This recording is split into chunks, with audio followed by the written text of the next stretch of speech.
कृष्णा। राधे राधे। कृष्ण दासी के चैनल में आप सभी प्यार भैरव जी के भक्तों का स्वागत है। और आप सब कैसे हो? कान्हा जी की कृपा से आप सब ठीक होंगे।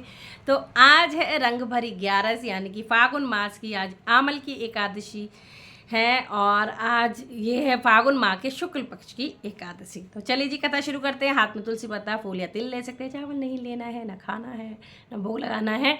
तो श्रीमन नारायण नारायण नारायण भजमन नारायण नारायण लक्ष्मी नारायण नारायण नारायण गोविंद नारायण नारायण। बोलो लक्ष्मी भगवान की जय। एकादशी महारानी की जय।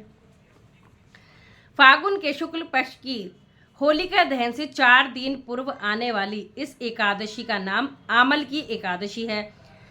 आंवले के वृक्ष में भगवान का निवास रहता है, इसलिए आंवले के वृक्ष नीचे बैठकर भगवान की पूजा करने और आंवले खाने तथा दान करने का विशेष महत्व है। युधिष्ठिर ने कहा, श्री कृष्ण फागुन शुक्ल पक्ष की एकादशी का नाम और महात्म्य बताने कृपा कीजिए। भगवान श्री कृष्ण बोले, महाभाग धर्मनंदन सुनो, तुम्हें इस समय मैं प्रसंग सुनाता हूँ जिसे राजा मानधाता के पूछने पर महात्मा वशिष्ठ जी ने कहा था। फागुन शुक्ल पक्ष की एकादशी का नाम आमल की है। इसका पवित्र व्रत विष्णु लोक की प्राप्ति कराने वाला है। मानधाता ने पूछा, द्विश्रेष्ठ यह आमल की कब उत्पन्न हुई, मुझे बताइए। वशिष्ठ जी बोले, हे राजन, सब व्रतों में उत्तम और अंत में मोक्ष देने वाला आमल की एकादशी का वर्णन कहता हूँ। यह फागुन माह के शुक्ल पक्ष में होती है। इस व्रत का पुण्य 1000 गोदान के फल के बराबर है। मैं आपसे एक पौराणिक कथा कहता हूँ। एक वैदिक नामक नगर में ब्राह्मण, वैश्य, क्षत्रिय, शूद्र चारों वर्ण आनंद पूर्वक रहते थे। उस नगर में चैत्ररथ नामक चंद्रवंशी राजा राज्य करता था। वह महाविद्वान तथा धार्मिक था। वहाँ के निवासी वृद्ध से बालक प्रत्येक एकादशी का व्रत किया करते थे। एक समय फागुन मास के शुक्ल पक्ष को आमल नाम की एकादशी आई। उस दिन राजा से प्रजा तक, वृद्ध से बालक तक सबने हर्ष सहित उस एकादशी का व्रत किया। राजा अपनी प्रजा के साथ मंदिर में जाकर पूर्ण कुंभ स्थापित करके तथा धूप दीप नैवेद्य पंचरत्न क्षेत्र आदि से धात्री का पूजन करने लगे। वे सब धात्री की इस प्रकार स्तुति करने लगे, हे धात्री, तुम ब्रह्म स्वरूप हो, तुम ब्रह्मा जी द्वारा उत्पन्न हो और सारे पापों को नष्ट करने वाली हो। तुमको बारंबार नमस्कार है। अब तुम अर्घ्य स्वीकार करो। श्री रामचंद्र जी द्वारा सम्मानित हो। मैं आपकी प्रार्थना करता हूँ, मेरे समस्त पापों को हरण करो। उस देवालय में रात्रि को सबने जागरण किया। रात्रि के समय उस जगह एक बहेलिया आया। वह महापापी तथा दुराचारी था। वह भूखा प्यासा था। उस जगह विष्णु भगवान की कथा एकादशी महात्म्य सुनने लगा। बहेलिया ने उस रात्रि को अन्य लोगों के साथ जाकर व्यतीत किया। प्रातःकाल होते ही सभी लोग अपने अपने घर चल दिए। कुछ समय बीतने के पश्चात उस बहेलिया की मृत्यु हुई और उस आमल की एकादशी के व्रत तथा जागरण के प्रभाव से उसने राजा विदुरथ के घर जन्म लिया। उसका नाम वसुरथ रखा गया। बड़े होने पर वह चतुरंगनी सेना के सहित तथा धन धान्य से युक्त होकर 10 सहस्त्रग्रामों का पालन करने लगा। वह तेज में सूर्य के, कांति में चंद्रमा के, वीरता में विष्णु भगवान के और क्षमा में पृथ्वी के समान था। वह अत्यंत धार्मिक, सत्यवादी, कर्मवीर और विष्णु भक्ता।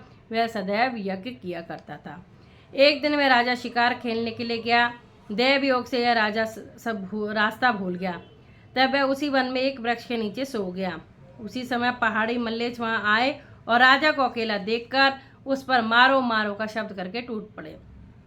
वह मल्लेश कहने लगे कि इस दुष्ट राजा ने हमारे संबंधियों को मारा है तथा देश से निकाल दिया है, अतः इसे अब अवश्य मारना चाहिए। ऐसा कहकर मल्लेश राजा पर अस्त्र शस्त्र का प्रहार करने लगे। उनके अस्त्र शस्त्र राजा के शरीर पर गिरते ही नष्ट हो जाते और उसको पुष्पों के समान प्रतीत होते। उन मल्लेच्छों के अस्त्र शस्त्र उन पर उल्टा प्रहार करने लगे, जिससे वे मूर्छित हो गए। उस समय राजा के शरीर से एक दिव्य स्त्री प्रकट हुई, जो अत्यंत सुंदर तथा सुंदर वस्त्रों तथा आभूषणों से अलंकृत थी। उसकी भ्रुकुटी टेढ़ी थी, आंखों से लाल अग्नि निकल रही थी। वह मल्लेच्छों को मारने दौड़ी और समस्त मल्लेच्छों को काल के गाल में पहुंचा दिया। अब राजा जब जगा तब इन मल्लेच्छों को मरा हुआ देखकर सोचने लगा कि इन शस्त्रों को किसने मारा है। जब वह राजा ऐसा विचार कर रहा था तभी आकाशवाणी हुई और कहने लगी कि हे राजन, इस संसार में तेरी विष्णु भगवान के अतिरिक्त कौन रक्षा कर सकता है। इस आकाशवाणी को सुनकर राजा अपने नगर को वापस आ गया और सुखपूर्वक राज करने लगा। महर्षि वशिष्ठ बोले, हे राजन, यह सब आमल की एकादशी के व्रत का प्रभाव था। जो मनुष्य इस आमल की एकादशी का व्रत करते हैं वे प्रत्येक कार्य में सफल होते हैं और अंत में विष्णु लोक को जाते हैं। बोलो श्री आमल की एकादशी की जय। एकादशी महारानी की जय। लक्ष्मी नारायण भगवान की जय। विष्णु भगवान श्रीमन नारायण नारायण नारायण भजमन नारायण नारायण। चलिए सभी एकादशियों के नाम ले लेते हैं। उत्पन्ना एकादशी, मोक्षदा एकादशी, सफला एकादशी, पुत्रदा एकादशी, शर्तिला एकादशी, जया एकादशी, विजय एकादशी और जो आज है आमल की एकादशी फागुन के शुक्ल पक्ष की। अगली आएगी पाप मोचनी एकादशी, फिर कामदा एकादशी, बरुथनी एकादशी, मोहिनी एकादशी, अपरा एकादशी, निर्जला एकादशी, योगिनी एकादशी, देवशयनी एकादशी, कामिका एकादशी, पुत्रदा एकादशी, अजा एकादशी, परिवर्तनी एकादशी, इंदिरा एकादशी, पापनकुंज एकादशी, रमा एकादशी, प्रबोधनी और पद्मनी परमा एकादशी। राधे राधे सभी को। तो जरूर से आपको एकादशी का व्रत करना चाहिए। एकादशी चाहे शुक्ल पक्ष की हो चाहे कृष्ण पक्ष की हो, कभी भी भेद नहीं करना चाहिए। दोनों ही एकादशी समान होती हैं, दोनों के ही व्रत करने चाहिए आपको। दोनों की कथा अलग होती है, इसलिए दोनों की कथा को भी जरूर से सुनना चाहिए। महात्मा दोनों के अलग होते हैं और श्री कृष्ण की कृपा प्राप्त होती है। तो अगर कथा अच्छी लगी हो तो लाइक ज़रूर से करें, ज़्यादा अच्छी लगी हो तो शेयर करें और अपने भाव प्रकट करने हो तो कमेंट भी करें और राधे राधे जरूर से लिखें। जय जय श्री राधे, जय काशी महाराज।